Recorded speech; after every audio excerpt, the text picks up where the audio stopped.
Seja bem-vindo ao programa Primeiro Deus, o seu encontro matinal com Deus. E a intenção desse programa é ajudar você na sua caminhada espiritual. Fazemos isso através da oração e do estudo da Bíblia. Esse é o objetivo desse programa. Por falar em estudo da Bíblia, nós estamos ao longo dessas semanas estudando sobre os milagres de Jesus. Hoje vamos aprender sobre mais um milagre. E tem uma curiosidade a respeito do tema de hoje. É o único milagre operado por Jesus que ele causou dano. Jesus causou dano, isso mesmo. Ficou curioso? Então você não pode perder o momento do estudo. Um abraço carinhoso a você que está em todo o estado de Santa Catarina, nos assistindo através do SBT. Você é muito bem-vindo. E você também que nos acompanha em nossas plataformas digitais do YouTube. Espero que o tema de hoje possa falar ao seu coração também. Bem-vindo ao nosso quadro de saúde aqui no programa Primeiro Deus. Aqui você mantém sempre bem informado a respeito de como cuidar da sua saúde. Essa semana estamos tendo a alegria de receber o Dr. Irazê Metzger.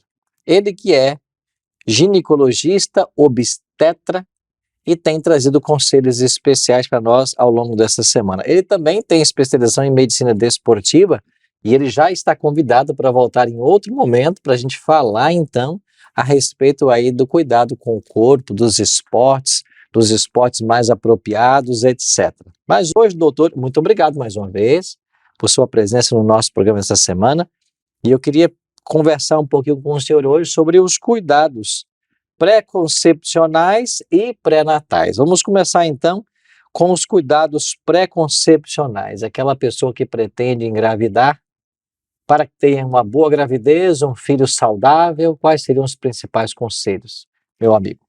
O casal que pretende ter filhos deve estar consciente que há necessidade de alguns exames chamados pré-concepcionais. Quando se pensa em gravidez, tem que se pensar que se vai gerar um novo ser, ele precisa ter um ambiente adequado para se desenvolver plenamente,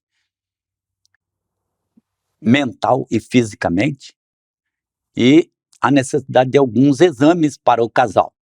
Para o homem, é importante um exame de espermograma, espermocultura, para saber da possibilidade de fertilidade desse homem, da capacidade de fertilizar uma mulher, de engravidar uma mulher. O número de espermatozoides é importante, mobilidade desses espermatozoides. Não adianta ter 300 milhões de espermatozoides num ejaculado, esses espermatozoides terem movimentos circulares simplesmente.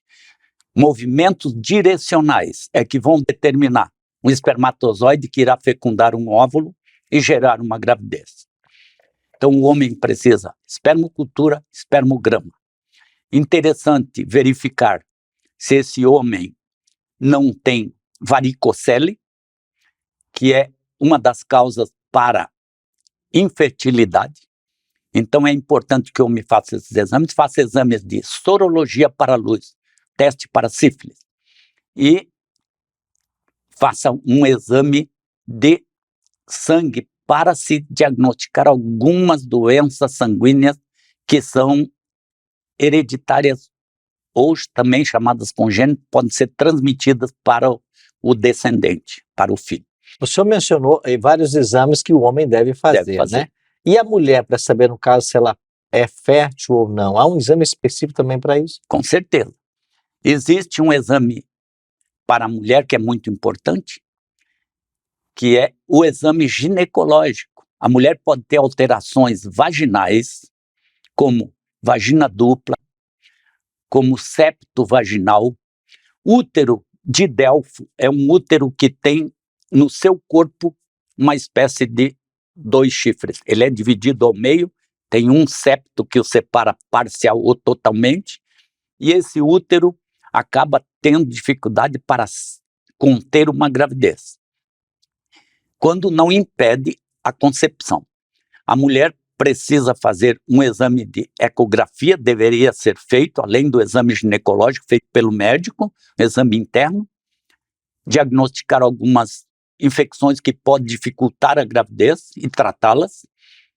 Assim como o ultrassom vai mostrar a qualidade desses ovários, se eles têm ovulação ou não. E algumas mulheres precisam fazer o teste de temperatura basal para ver o período em que a sua ovulação ocorre. Muito bem. E agora pensando, doutor, nos cuidados pré-natais, aquela que já está grávida, quais deveriam ser os cuidados principais para o bebê agora? Bem, a partir do momento em que a mulher engravidou, ela deve procurar um médico no sistema público, pelo seu convênio ou mesmo particular, para ser acompanhada no pré-natal, no período que antecede o nascimento do bebê. Durante toda a gestação, a mulher deve fazer pelo menos 4 a 5 consultas, no mínimo, para ter um acompanhamento adequado do desenvolvimento desse concepto, dessa criança que está sendo gerada e desenvolvida, e para a sua própria saúde, né? Porque a mulher, durante a gravidez, ela tem algumas alterações físicas, por exemplo, ela passa a ter 1,5 vezes o volume sanguíneo circulante, ela tem uma sobrecarga para o seu coração, para os seus vasos, ela tem uma alteração hormonal marcante, tendência para desenvolver varizes, pequenas tromboses podem ocorrer e até hemorroidas podem se manifestar durante a gravidez, porque há uma alteração na quantidade de sangue circulante, na coagulação do sangue, a produção de hormônios fica totalmente alterada e podem levar a ensejos desagradáveis que têm que ser acompanhados pelo médico para prevenir uma interrupção ou até uma morte do feto. Enquanto o senhor falava, eu ficava pensando, né, na complexidade de uma mulher gerar um novo ser. Todas as mudanças hormonais, todas as mudanças que acontecem no corpo dela, né, essa alteração, né, nos números, justamente porque está dando a origem a uma nova vida. Exatamente. O ser humano é uma máquina complexa, acredito eu, criada por Deus, né? Não creio na evolução. É muito mais fácil acreditar que um ser superior criou o ser humano do que acreditar na teoria da evolução como ela tem sido apresentada. Nós somos seres superiores aos outros seres que existem no nosso planeta e por isso somos uma classe especial. Bênção especial porque somos filhos de Deus, criados à sua imagem e semelhança, e um dia voltaremos para as mãos dele de onde saímos. Obrigado, pastor Arilton. Amigos, já estamos quase no final da semana, já é quinta-feira e nós continuamos juntos aqui no Primeiro Deus, programa que te leva mais perto do Senhor nas primeiras horas do dia. Que bom estar com você aqui nesse momento que é o momento de oração. É um momento muito especial, a gente pode abrir o coração a Deus. E como nós temos visto e recebido feedback das pessoas dizendo que Deus tem atendido os pedidos deles. Amigos, mande o seu pedido para nós, pode colocar aqui, ó, nosso Instagram está passando aqui, você envia teu pedido, teu agradecimento, você envia aquilo o que você está achando do programa. E, amigos, Deus ouve os nossos pedidos. Nós estamos no começo do dia, esse é um momento de oração, mas você deve tirar durante o seu dia oportunidade de colocar perante Deus aquilo que aflige a tua vida. Nós oramos juntos de manhã, mas continue nesse espírito de oração, ore enquanto está dirigindo, ore enquanto está cozinhando, ore ali enquanto está caminhando, no momento que você está correndo, é um momento ótimo para você colocar a tua vida na mão de Deus, sabe? A palavra de Deus fala sobre orar sem cessar, ter contato com Deus sempre. Eu hoje gostaria de ler um texto antes de lermos os pedidos. Ele está em Mateus, capítulo 7, verso 7. Uma promessa fantástica da palavra de Deus. Diz assim: pedi e dar-se-vos-á. Buscai e achareis. Batei e abrir-se-vos-á. Pois todo o que pede recebe, o que busca encontra, e quem bate abrir-se-lhes-á. Olha que promessa de Jesus aqui para nós. O Senhor Jesus disse que se nós pedirmos, Ele vai nos dar. Se nós batermos, vai abrir. Que porta que Deus precisa abrir na tua vida hoje? Queria que você pensasse nisso agora. Eu não sei qual é aquilo que está incomodando teu coração, mas Deus sabe. Derrame perante Deus agora aquilo que incomoda o teu coração. Alguns amigos já fizeram isso. A Mari, ela mandou dizendo o seguinte: Bom dia, paz do Senhor. Peço oração pela vida espiritual do meu esposo e da minha mãe, para que Deus Pai, que está nos céus, abra o entendimento deles, para que eles reconheçam que só Jesus salva. Mari, pode ter certeza, nós vamos orar aqui pelo teu esposo e pela tua mãe, para que Deus abra o entendimento deles. A Maria Antônia pede oração pela irmã Regina, para que ela encontre paz mental, espiritual e emocional, e que o Espírito Santo faça morada na vida dela. E sabe de onde a Maria Antônia? É do Piauí. Olha, um abraço para aqueles do Piauí que estão nos ouvindo, nos assistindo aí também. Pode mandar o seu pedido também, viu? Que nós leremos aqui. E por último, a Lene Araújo pede oração. Oração pelo Diego, que sofreu um acidente de moto e está internado há 1 mês. Por favor, orem por ele, pela saúde e pela vida espiritual. Lene, nós vamos orar sim pelo Diego, pedindo a Deus que Deus atenda o pedido dele e que ele possa se recuperar. Nesse momento, amigo, eu queria convidar você. É o momento de, se você tem condição, se ajoelhe. Se não tem, coloque teu pensamento em Deus. Mas se você tiver condição, vamos juntos nos ajoelhar e colocar o nosso pedido perante Deus. Querido Deus, amado Pai que está no céu, nessa manhã nós recebemos pedidos com relação à questão de saúde, como o caso do Diego, que sofreu um acidente. Nós recebemos, Senhor Deus, pedidos aqui em favor de conversão de familiares. E nós te suplicamos que pela tua graça, Senhor, trabalhe no coração. Talvez aqui alguém que está nos ouvindo é uma esposa que tem um esposo não cristão, tem passado lutas por causa disso, tem clamado pelos filhos para que eles venham entreguem um coração a Jesus. Eu te peço, Senhor, em nome de Jesus, atenda ao pedido dessas pessoas. Que o teu Santo Espírito trabalhe nesses corações. Que o Senhor, pela tua misericórdia, olhe por aqueles que estão doentes, Pai. Nós pedimos pelo Diego, mas existem mais pessoas que talvez estão nos ouvindo até de um hospital. O Senhor, que é o médico dos médicos, coloque-se ao lado dessas pessoas. Guia a mão dos médicos, põe teus anjos em volta do leito dessas pessoas. Agora, Senhor Deus, conforte o coração de alguém que talvez está nos assistindo e perdeu alguém querido.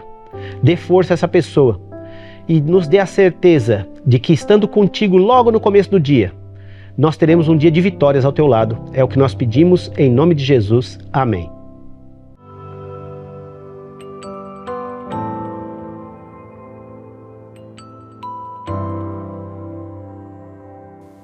Chegamos agora ao momento do estudo da Bíblia aqui no programa Primeiro Deus. E hoje vamos dar sequência à nossa temática sobre os milagres de Jesus. Como temos visto, a cada dia temos estudado um milagre nessa série especial de 35 programas, porque foram 35 milagres que Jesus operou, registrados no Evangelho. Hoje vamos aprender sobre mais um milagre. Qual deles? Nós vamos estudar sobre a figueira é amaldiçoada. Iremos aprender que nesse milagre de hoje, Jesus causou dano à figueira. Na realidade, é o único milagre onde Jesus de alguma maneira causa dano. O que esse milagre quer nos ensinar hoje? Por que Jesus agiu diferente nesse momento, nesse milagre? Bom, são perguntas que o programa de hoje vai responder.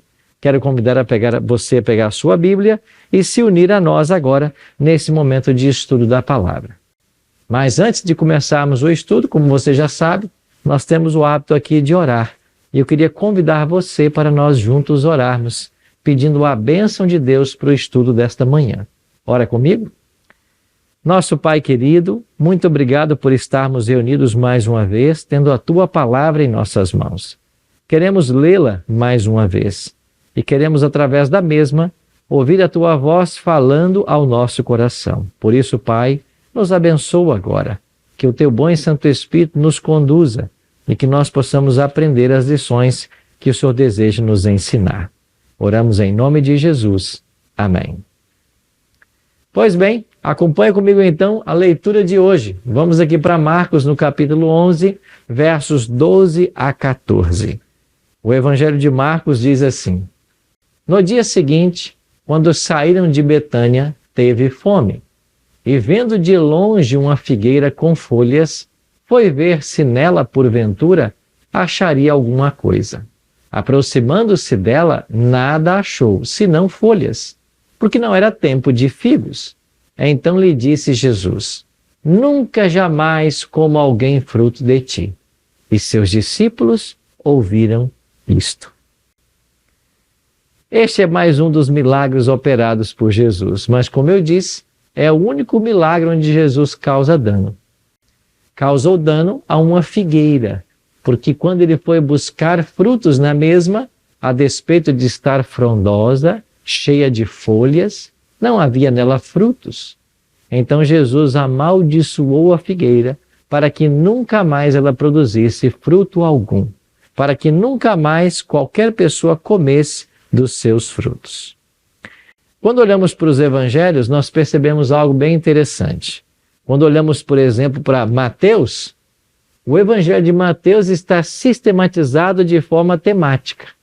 Você pega os capítulos e eles abordam temas parecidos. Pega, por exemplo, Mateus capítulo 24 e 25. São parábolas que falam a respeito da volta de Jesus, do fim dos tempos. Agora, já o evangelho de Marcos, não. Ele foi um evangelho escrito pensando estritamente no tempo cronológico. E é por isso que no evangelho de Marcos você tem, dos versos 12 a 14 do capítulo 11, a maldição da figueira, e você tem, dos versos 20 a 26, o momento em que se descobre que a figueira havia secado. O cumprimento daquilo que Jesus falou, das suas palavras. E entre as duas sessões, você tem dos versos 15 a 19, onde Jesus efetua a purificação do templo. Ou seja, quando Marcos descreve o seu evangelho, ou escreve o seu evangelho, ele procura ser ao máximo cronológico. Isso quer dizer que aconteceram certos eventos entre o momento em que Jesus descobre que não há figos na figueira e o momento em que os discípulos percebem que ela estava completamente seca. Então, vamos ver agora como esse lapso de tempo influenciou naquilo que Jesus pretendia ensinar. Dos versos 20 a 26, na segunda sessão a respeito do milagre, Marcos assim informa: E passando eles pela manhã, viram que a figueira secara desde a raiz. Então Pedro, lembrando-se, falou: Mestre, eis que a figueira que amaldiçoaste secou. Ao que Jesus lhes disse: Tende fé em Deus, porque eu vos afirmo que, se alguém disser a este monte, ergue-te, lança-te no mar, e não duvidar no seu coração, mas crer que se fará o que diz, assim será com ele. Por isso, vos digo que tudo quanto em oração pedirdes, crendo que recebestes, e assim será convosco. E quando estiverdes orando, se tendes alguma coisa contra alguém, perdoai, para que vosso Pai Celeste vos perdoe as vossas ofensas. Mas, se não perdoardes, também vosso Pai Celestial não vos perdoará as vossas ofensas. Aqui nós temos a segunda parte do relato. Quer dizer que houve um lapso de tempo entre o momento em que Jesus amaldiçoou a figueira até o dia seguinte, quando Pedro percebe que as palavras de Cristo haviam se cumprido. Marcos, que está preocupado com o momento, com o tempo, com a cronologia dos eventos, coloca justamente a purificação do santuário entre os dois momentos. Ou seja, Jesus, naquele momento que amaldiçoa a figueira, ainda vai para o templo, lá ele purifica o templo, você tem uma noite e no dia seguinte acontece o texto que acabamos de ler. Quando Pedro então diz: Olha, mestre, a figueira que tu amaldiçoaste, ela está completamente seca. E agora nós queremos entender a lição que Jesus aplica deste evento. Olhe mais uma vez para os detalhes desse texto. Jesus estava caminhando com os discípulos e ele teve fome. Bom, naqueles dias você sabe que as estradas eram desérticas, você sabe que o alimento não era adquirido com tanta facilidade, não haviam comércios em todos os lugares que pudessem oferecer algum tipo de alimento, mas ali havia sempre, quem sabe, uma árvore ou outra com algum tipo de fruto que podia ser comido, comestível. Esse era o caso da figueira. E enquanto Jesus caminhava com seus discípulos, ele percebe ali uma linda figueira, com bastante folhas. E Jesus pensa, quem sabe tem ali também algum fruto para que eu possa matar a minha fome. Mas quando Jesus se aproxima desta figueira, ainda que uma figueira esplêndida com muitas folhas, ela não possuía frutos. Interessante que a figueira frondosa, ela tem uma representação nessa parábola. Ela representava no ensino de Cristo a nação judaica e as outras árvores, as nações gentílicas. Agora, por que ela representava? É verdade que os gentios não produziam frutos, porém nada se esperava deles, pois eles não tinham a pretensão de produzi-lo. Agora, essa figueira precoce, no entanto, tinha folhas, o que indicava figos. E ela representa a nação judaica porque Jesus quer, através desse milagre, dar para eles uma lição, ou preparar o coração deles para os eventos que em breve teriam lugar. Jesus veio para salvar o pecador, mas a própria nação, que era depositária dos oráculos sagrados, não estava disposta a aceitá-lo como Messias. Isso se deu por vários fatores. É verdade que ao longo de vários séculos, os judeus desenvolveram uma falsa expectativa messiânica, ou seja, eles esperavam um Messias que viesse com força bélica, que destronasse o Império Romano e que colocasse o judeu, mais uma vez, como cabeça das nações. Então eles desenvolveram um conceito totalmente diferente daquilo que as profecias do Antigo Testamento apontavam. Por exemplo, se você olhar para o capítulo 53 de Isaías, você vai descobrir ali um capítulo messiânico que fala de Jesus como servo sofredor. Isaías declara que ele seria levado ao matadouro como uma ovelha muda, não abriria a sua boca. Isaías diz que ele seria ferido, traspassado, moído pelos nossos pecados. Então, a Bíblia profetizava a vinda de Cristo e o seu sofrimento e morte. Mas os judeus não queriam aceitar esse tipo de Messias. A nação judaica queria um Messias bélico, político, que destronasse o Império Romano que dominava o mundo e colocasse o judeu como cabeça das nações. Isso não estava profetizado, mas isso causaria uma grande decepção na mente dos discípulos. Então Cristo, para ajudar os discípulos a se prepararem para os eventos da sua rejeição, ele amaldiçoa esta figueira.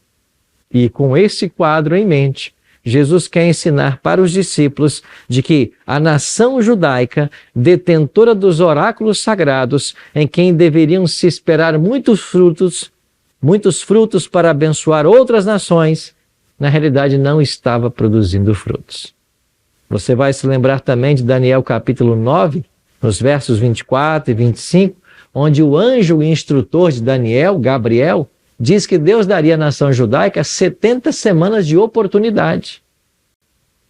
Ou seja, se passariam 70 semanas e o povo judeu, se não se arrependessem, eles seriam rejeitados como nação.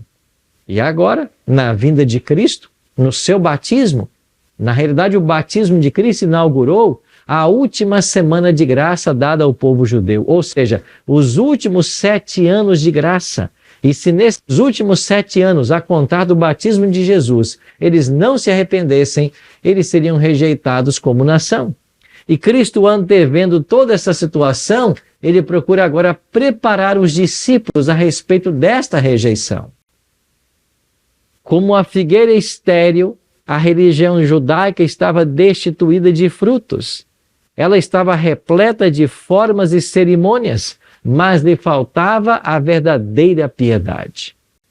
Você vai se lembrar que os judeus, na hora de orar, na hora de darem suas ofertas, na hora de se alimentar, estavam cercados de tradições, instrumentos que eram tocados para que todos vissem a piedade desses judeus. Mas na realidade eram apenas árvores frondosas. Não tinha fruto. Careciam do amor de Deus na alma, no coração. Vangloriavam-se de ser os detentores dos oráculos sagrados, de ser o povo escolhido de Deus. Ao mesmo tempo, não se importavam com os gentios, com os pecadores que estavam ao seu redor. Ou seja, caíram num processo de completa institucionalização, onde passaram a viver das glórias do passado e se esqueceram da sua grande missão na Terra, que era ajudar as pessoas, levando a elas o conhecimento da verdade que eles detinham. Foi por causa desta nação, que estava tendo agora os seus últimos anos de misericórdia, que Cristo opera esse milagre, causando dano àquela figueira, para impactar a mente dos discípulos e para que eles entendessem o que estava para acontecer.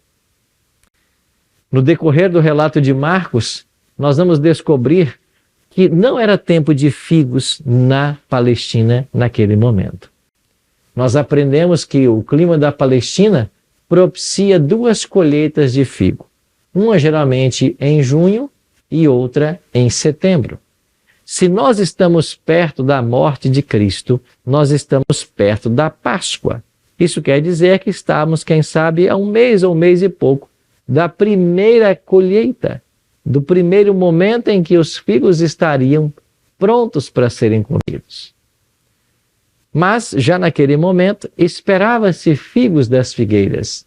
Assim como nós hoje temos o costume de comer certos frutos ainda verdes, e apreciamos isso às vezes, também acontecia nos dias de Cristo. E ainda que faltasse alguns dias ainda para a primeira colheita de figos, era esperado que aquela figueira possuísse algum tipo de fruto. Uma árvore cheia de folhas poderia ter frutos a ponto de amadurecer no momento de serem ingeridos. Há um outro detalhe. O propósito de Jesus era preparar os discípulos para as cenas dos dias seguintes, quando os líderes judeus confirmariam a sua rejeição, ou seja, a rejeição de Jesus. Cristo queria preparar o coração dos discípulos para que eles entendessem o que estava acontecendo. Marcos, então, no relato do capítulo 11, versos 20 e 21, ele agora registra o momento em que Pedro faz a observação. Diz, passando eles pela manhã, isto era, manhã de terça-feira, viram que a figueira secara desde a raiz. Então Pedro, lembrando-se, falou, mestre, eis aqui a figueira que amaldiçoaste, secou. Esses eventos tiveram lugar depois que Jesus entrou triunfalmente em Jerusalém montado em um jumentinho. Esses eventos, a entrada triunfal de Jesus, ocorreu no domingo, na semana que antecederia a sua morte. Isso quer dizer que na segunda-feira foi o momento em que Jesus começou com os discípulos aquela viagem e ele depara-se com uma figueira. E ao não encontrar figos na mesma, ele amaldiçoa. Agora, na terça-feira da semana da crucifixão, é o momento em que Pedro vai reparar que a figueira estava completamente seca até a raiz. Eu fico imaginando a surpresa dos discípulos ao lembrarem daquilo que Jesus havia falado. Agora Pedro, sempre ali o sanguíneo, o mais para frente dos discípulos, agora se aproxima e diz, mestre, olha ali, a figueira que ontem o Senhor amaldiçoou, ela está completamente seca. E Jesus então vai agora explicar o que estava acontecendo. Jesus diz, tendes fé em Deus, porque em verdade vos afirmo que se alguém disser a este monte, ergue-te e lança-te no mar, e não duvidar no seu coração, mas crer que se fará o que diz, assim será com ele. Por isso vos digo, que tudo quanto pedirdes em oração, crede que recebestes, e será assim convosco. E quando estiverdes orando, se tendes alguma coisa contra alguém, perdoai, para que vosso Pai Celestial vos perdoe as vossas ofensas. Mas, se não perdoardes, também vosso Pai Celestial não perdoará as vossas ofensas. Interessante que nessa palavra, Jesus ensina duas preciosas lições. Primeiro, a necessidade de acreditar em Deus, que tem o poder de operar maravilhas, de operar sinais e prodígios. Vocês estão surpresos com o fato dessa figueira ter sido amaldiçoada e estar completamente seca? Se vocês tiverem fé, coisas maiores vocês irão realizar. Há aqui uma grande lição espiritual para todos nós. Nós precisamos exercer fé no Messias, coisa que a nação judaica não estava fazendo. Pelo contrário, estavam tramando a morte do próprio Cristo, daquele que viera para salvá-los. Nós precisamos ter fé no Cristo que veio a esse mundo para morrer em nosso lugar. A nossa expectativa messiânica não pode estar deturpada como estava a dos líderes judeus. Mas há uma segunda lição preciosa nesse milagre. A necessidade de oferecermos perdão.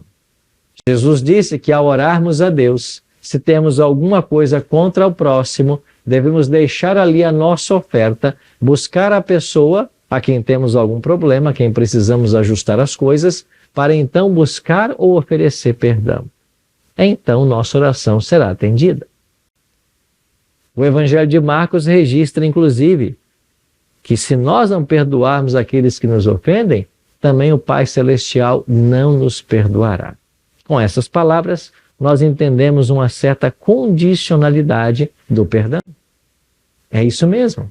Deus não pode nos perdoar se nós não estivermos dispostos a perdoar aqueles que nos ofendem. É isso que Jesus quer ensinar também nesta parábola, nesse milagre operado. Jesus causou dano à figueira porque queria impressionar a mente dos discípulos com esta verdade. Quando eles viram a figueira seca, desde a raiz, eles entenderam as palavras severas de Jesus, que elas se dirigiam também à nação judaica, que estava a ponto de ser rejeitada.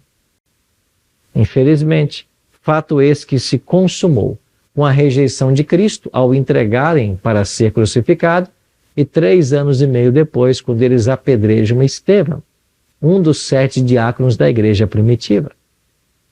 Estevão foi apedrejado no ano 34 da nossa era, exatamente ao findar das 70 semanas ou 490 anos de graça estendidos à nação judaica, de acordo com o profeta Daniel, no seu livro, no capítulo 9. Deus enviou mensageiros, Deus fez apelos, mas a nação finalmente falhou na sua missão. Era a figueira frondosa, cheia de cerimônias, ritos e tradições, mas faltava a essência do cristianismo, ter Cristo no coração. Não há nessa história uma lição preciosa também para nós hoje? Muitas vezes nos preocupamos com a aparência da religião e nos esquecemos da essência. Muitas vezes a nossa religião, como disse Jesus, é parecida com sepulcros caiados, caixões que externamente são até bonitos, mas por dentro contém ali matéria fétida. Como é a tua religião? Você procura vivê-la na sua essência? Você acredita que Deus tem cuidado de você todos os dias e você desenvolve uma perspectiva correta a respeito da sua relação com Ele? Você tem sido uma figueira frutífera na casa do Senhor? Você possui não apenas folhas, mas figos? As pessoas, quando se aproximam de você, elas percebem o Cristo maravilhoso que é? Tem você sido uma luz a encaminhar pessoas para a luz que é Cristo?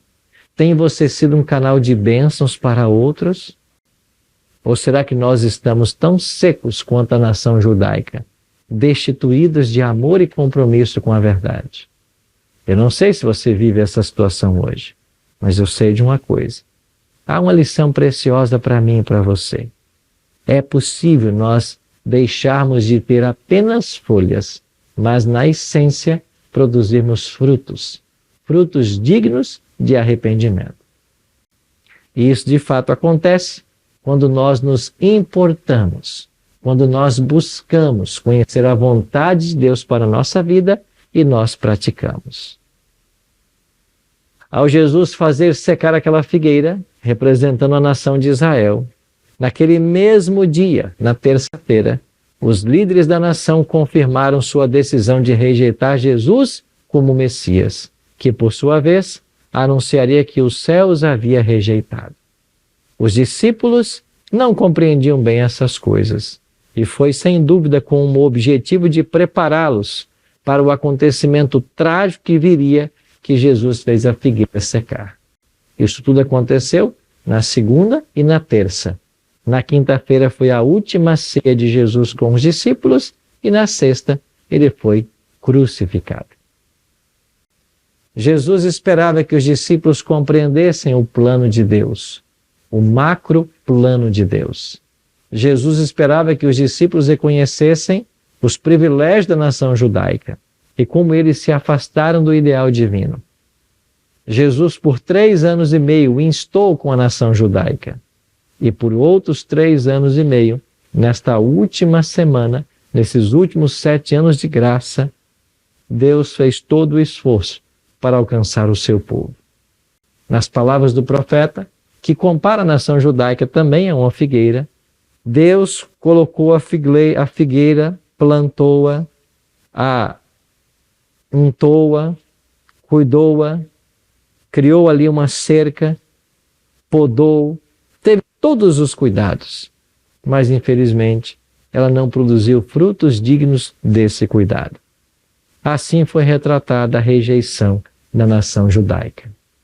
Quantas vezes eu e você hoje temos também a oportunidade? Somos cuidados por Deus, somos protegidos, temos privilégios espirituais, temos a palavra de Deus em nossas mãos, podemos abrir e lê-la todos os dias, mas ainda assim gastamos boa parte do nosso tempo com coisas triviais, frívolas, que não levam a nada. Muitas vezes somos esta figueira frondosa, mas carentes do fruto.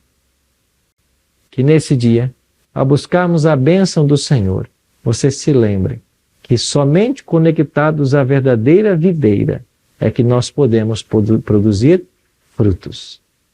Jesus mesmo declarou em João capítulo 15, sem mim nada podeis fazer.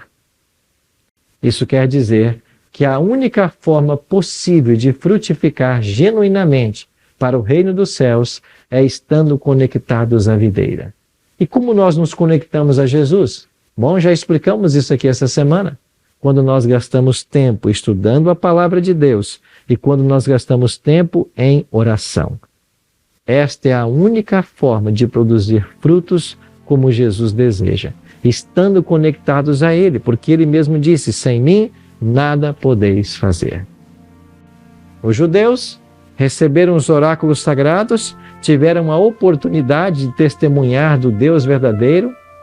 Na sua história havia milagres atrás de milagres, eles tinham muito que contar do mar que se abriu para que eles saíssem do Egito, contar do maná que caía todos os dias no deserto, contar da água que brotava da rocha, contar da coluna de fogo de noite, da nuvem que os protegia do sol do dia, das sandálias que não se desgastavam.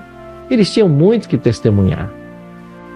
Mas eles se voltaram para si mesmos e esqueceram-se de que todos os privilégios que como povo haviam recebido eram no sentido de abençoar outras nações. É por isso que eu e você não podemos esquecer nunca. Deus deseja nos usar como canais de bênçãos para outras pessoas. Agora, se nós não somos fiéis no pouco que Deus nos tem dado, ou se não somos leais a Ele naquilo que Ele nos tem dado, e partilhado com outros, isso impedirá que Ele nos derrame mais bênçãos sobre a nossa vida. Se nós não estamos divulgando, levando o Evangelho para outros, partilhando aquilo que temos recebido, e temos assumido uma posição egoísta, como a nação judaica, quem sabe um dia vai também secar-se a nossa árvore. Todo ser humano tem um tempo de oportunidades aqui na Terra. Todo ser humano tem um tempo de oportunidades. E nós precisamos, nesse tempo de oportunidades, enquanto Cristo está lá no santuário celestial, intercedendo por todos nós, tomarmos as decisões e fazermos aquilo que Ele pede que nós façamos. Nós vamos ter agora uma música. E enquanto ouvirmos essa canção, a pergunta que fica para a sua reflexão é: tem você produzido os frutos dignos de arrependimento? Tem você frutificado em sua vida espiritual? As pessoas que buscam encontram em você sempre uma palavra de conforto e esperança? Tem você partilhado com os outros aquilo que você está recebendo? Pensa nisso. Aproveite esse dia para falar do amor de Jesus, para dar o seu testemunho, para relatar o quanto o Senhor tem cuidado e abençoado você, e certamente você poderá ser uma figueira frutífera no reino de Deus. Ora comigo agora. Pai Celeste, muito obrigado por esse milagre, por essa lição tão especial. O Senhor deseja nos abençoar para que também abençoemos outros. O Senhor deseja que nós frutifiquemos para que outras pessoas também tenham um alimento espiritual. Por isso, Pai, nos perdoa por nossa negligência. Perdoa-nos, Pai, pelo tempo que gastamos em coisas frívolas, triviais, e nos ajude a encontrarmos o verdadeiro sentido da religião, a vivermos na Tua presença e assim nos prepararmos para o Teu reino. Guarda todos nós nesse dia, é a nossa oração. Em nome de Jesus. Amém.